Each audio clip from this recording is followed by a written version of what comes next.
Hello friends, welcome to DK study point. जय हिंद दोस्तों। जैसा कि आज मैं बेसिक क्लास इसकी एक जो विज्ञान का प्रकार होता है वो हमने बता दिया है, कुछ दिन पहले बताया था, 1 महीने पहले यूट्यूब पर।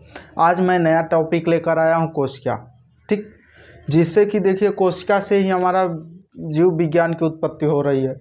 तो हमने सोचा कि पहले कोशिका के ही बारे में समझा जाए, उसके बाद कोशिका के अंदर क्या होता है उसको समझा जाए, फिर धीरे धीरे शरीर के जितने पार्ट होते हैं उसको समझा जाए।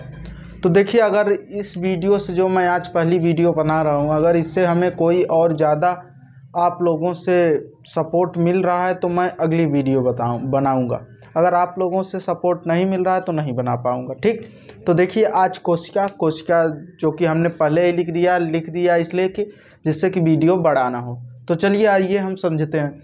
देखिए, इसमें लिखा गया है कोशिका को इंग्लिश में कहते हैं सेल से, ठीक है। कोशिका को इंग्लिश में कहते हैं सेल। कोशिका का अध्ययन क्या कहलाता है? साइटोलॉजी। और कोशिका का टेक्निकल नाम है साइटो से ही बना है साइटोलॉजी, अर्थात कोशिका के अध्ययन को क्या कहा जाता है? साइटोलॉजी, ठीक। अब आता है कोशिका की खोज किसने की? तो यहाँ पर लिखा गया कोशिका की खोज रॉबर्ट हुक ने की थी। किसने की थी? रॉबर्ट हुक ने की थी। रॉबर्ट हुक ने, इन्होंने जो कोशिका खोजा, इन्होंने मृत कोशिका खोजा था। क्या खोजा था? मृत कोशिका, ठीक।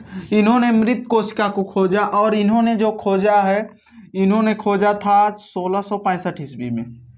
1665 ईस्वी में रॉबर्ट हुक जी ने मृत कोशिका को खोजा था। और आता है, देखिए, फिर इसके बाद 9 साल बाद आए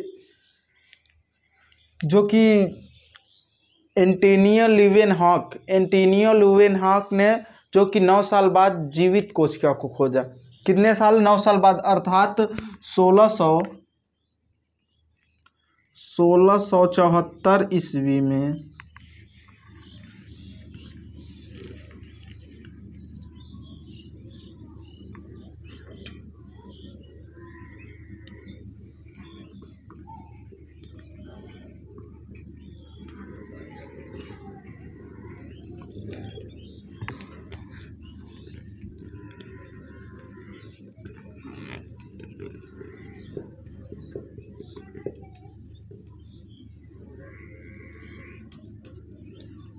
ठीक, एंटोनियो ल्यूवेनहॉक जी ने क्या किया कि 1874 ईस्वी में जीवित कोशिका खोजा। और उसके बाद आता है कोशिका सबसे छोटी इकाई है, ठीक। कोशिका जो है सबसे छोटी इकाई है। इकाई मतलब कि हमारे शरीर का जहाँ से निर्माण होता है उसे सबसे पहले कहाँ से होता है? कोशिका से ही होता है। पहले कोशिका बनती है, कोशिका के बाद हमारा अंगक बनते हैं, मतलब कोशिका से ही हमारे सारे अंग बनते हैं। चलिए इसको अभी कोशिकांग में बताएंगे, ठीक। तो कोशिका का सिद्धांत जी वैज्ञानिक दिए थे।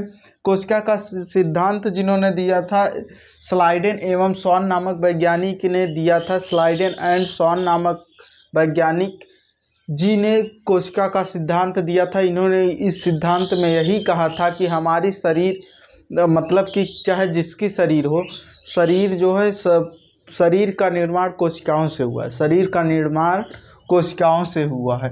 देखिए, सबसे बड़ी कोशिका जो है शुतुरमुर्ग का जो अंडा होता है उसकी पाई जाती है। सबसे बड़ी कोशिका शुतुरमुर्ग के अंडे में पाई जाती है।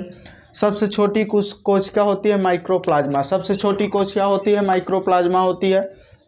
उसके बाद होती है सबसे लंबी कोशिका न्यूरॉन कोशिका होती है, जो कि हमारे कहाँ पर पाई जाती है? ब्रेन में पाई जाती है, ठीक।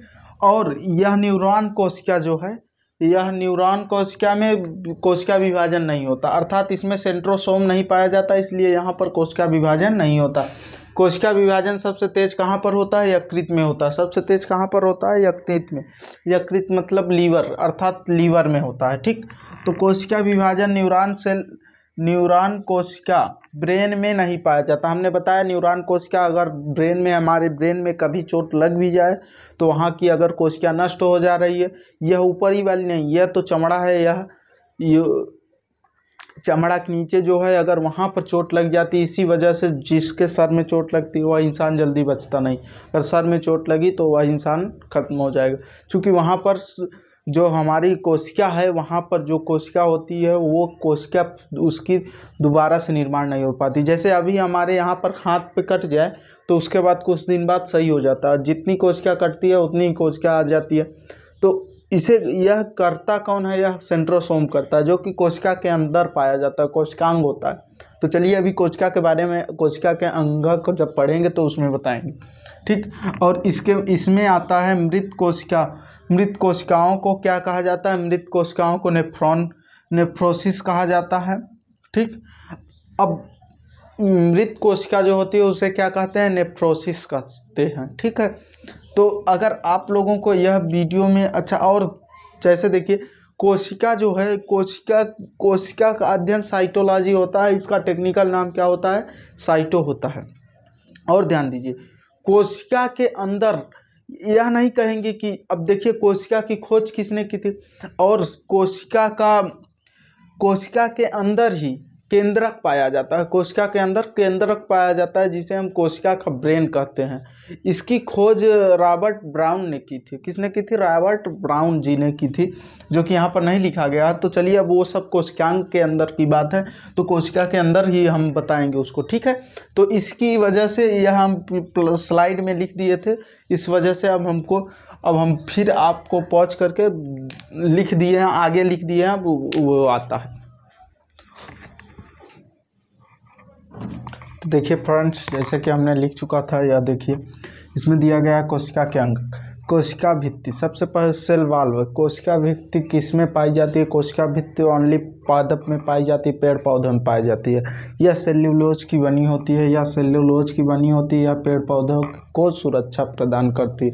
अर्थात क्या करती है? सुरक्षा प्रदान करती है। जब हम देखिए काटते हैं, जब पेड़ पौधे को काटते हैं, देखिए उसमें बूंद कलर का निकलता नहीं, वही है सेल्यूलोज, ठीक। वह सुरक्षा प्रदान करता है। कोशिका झिल्ली, अब दूसरे नंबर पर आता है कोशिका झिल्ली। देखिए कोशिका झिल्ली क्या होती है? कोशिका, पहले तो हम जाने कोशिका मान लीजिए यह कोशिका है, क्या है? यह कोशिका है, सॉरी कहाँ गया मार्कर।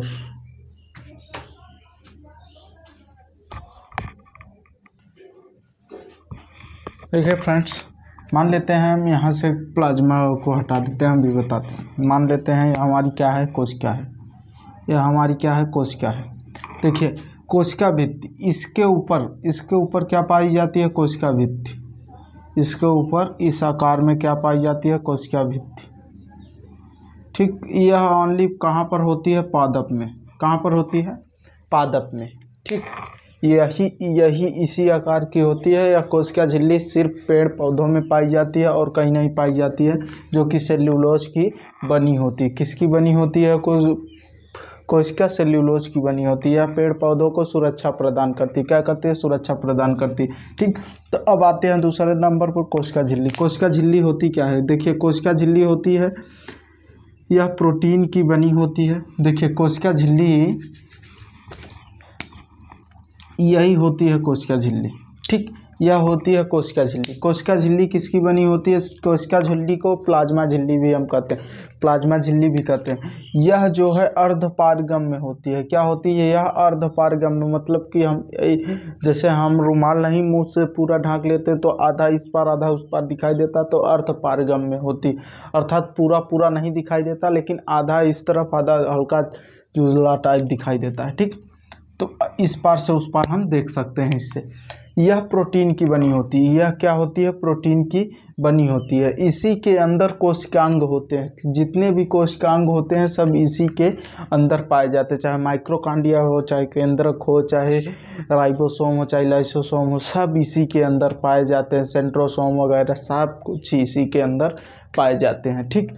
तो और देखिए, और इसके अंदर एक पदार्थ, तरल पदार्थ होता है, जो बहुत ही तरल पदार्थ होता है, जिसे हम नाक की तरह हमारे होता है, वह जीव द्रव्य कहलाता है। इसी के अंदर जीव द्रव्य भरा रहता है, जो कि सबको, जैसे माइक्रोकांडिया है, को सेंट्रोसोम है, तो वो सब क्या करता है? सबका निर्धारण कि इस तरफ से इस तरफ न जा पाए, ठीक। तो और यह जो कोशिका होती है, कोशिका झिल्ली पेड़ पौधे और जंतुओं दोनों में पाई जाती है। कोशिका झिल्ली कहाँ पर पाई जाती है? पेड़ पौधे तथा जंतुओं दोनों में पाई जाती है। तभी इसके ऊपर क्या होती है? कोशिका भित्ति पाई जाती है, जो पेड़ पौधों को क्या करती है? सुरक्षा प्रदान करती है। ठीक, तो अब यह हमारी क्या हो जाती है? यह पूरा हमारी कोशिका झिल्ली हो जाती है। कोशिका झिल्ली में दो चीज़ दोनों में पाई जाती है, अर्थात पेड़ पौधे और जंतुओं दोनों में पाई जाती है, और यह प्रोटीन की बनी होती है। यह अर्धपारिगम्य होती है, मतलब कि हमने इस पार से उस पार देख सकते हैं। अब तीसरे नंबर पर आता है माइक्रोकांडिया। माइक्रोकांडिया इसके अंदर होता है। क्या होता है? माइक्रोकांडिया क्या होता है? अंदर होता है। माइक्रोकांडिया को हम यहाँ से प्रदर्शित करते हैं। ठीक, माइक्रोकांडिया इसके कोशिका के अंदर पाया जाता है, और जो कि यह कोशिका झिल्ली के भी अंदर होता है। ठीक, तो माइक्रोकांडिया खोज की अल्टीमैन साहब ने की थी। अल्टीमैन ने किया था। इसमें क्रेब्स साइकिल चलता है। क्रेब्स साइकिल क्या है मैं आपको आगे बताऊंगा। पहले हम छोटा सा इसी में बता देते हैं। क्रेब्स साइकिल होता क्या है कि यह कार्बन डाइऑक्साइड और ऑक्सीजन श्वसन, वायु श्वसन, मतलब जैसे हमारे यहाँ पर वायु चलती है उसी तरीके से हमारे कोशिका के अंदर वायु श्वसन होती है, जो कि वह क्या करता है? हमारे ग्लूकोज को किस में बदल देता है? ऊर्जा के रूप में बदल देता है। तो माइक्रोकांडिया को कोशिका का पावर हाउस भी कहते हैं, अर्थात कोशिका का क्या कहते हैं? पावर हाउस कहते हैं, अर्थात शक्ति गृह भी कहा जाता है। यहाँ पर एटीपी जो होती है, एक 38 एटीपी में क्या होता?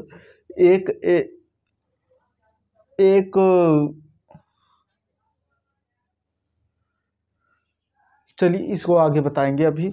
ठीक, तो देखिए यहाँ एक एटीपी बराबर 38 किलो कैलोरी की ऊर्जा होती है। 38 किलो कैलोरी ऊर्जा होती है एक एटीपी ऊर्जा बराबर। ठीक है, तो यह एटीपी में क्या होता है? नापा जाता है, इसीलिए एटीपी दे दिया गया। ठीक, तो और देखिए इसे कोशिका का पावर हाउस कहा जाता है। कोशिका का पावर हाउस, यह काफ़ी बार क्वेश्चन पूछा गया है, हमारे काफ़ी एग्जामों में पूछा गया है। तो हम इसे क्या कहते हैं? कोशिका का पावर हाउस किसे कहते हैं? माइक्रोकांडिया को कोशिका का पावर हाउस कहते हैं। ठीक, यह प्रोटीन की यह किसकी बनी होती है?